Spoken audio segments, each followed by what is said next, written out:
নমস্কার দিদি। আপনি বলেছেন না ওনাদের বাড়ি ঘর সব নিয়ে নিচ্ছে, জায়গা টায়গা নিয়ে নিচ্ছে, সেই জন্য বাঙালি কিনা বলে মারা হচ্ছে। আপনি জানতে চেয়েছেন ওনার টাইটেলটা কি? জানতে চেয়েছেন কোথা থেকে এসছে? এগুলো কেউ জানতে চেয়েছে ওখানে? আগে বাঙালি কিনা মেরে দিয়েছে। আপনার বাড়ি যদি ছেলে যেত তাহলে মার্ডার হতো। আপনি তো 15 লাখ টাকা 10 লাখ দিতেন, 10 লাখের বদলে 5 লাখ বাড়িয়ে দিতেন, 15 লাখে মুখ বন্ধ করে দিতেন। পারতেন দিদি? বলুন, আপনি সেই মহিলা, পারবেন? আপনি তো সারাদিনে 100 বার মিথ্যে কথার রাজা। আপনি 100 বার মিথ্যে কথা বলেন। আপনি একটা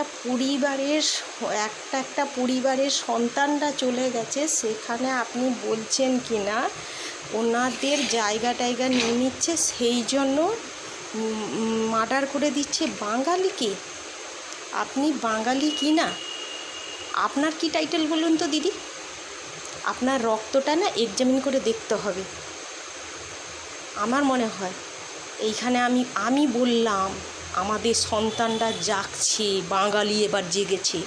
আপনি বোধহয় বাঙালির রক্তই নেই, নাহলে আপনি এইসব কথা বলেন? ছি দিদি, ছি, ঘৃণা করি আপনাকে। নমস্কার, এইখানেই বলে রাখলাম।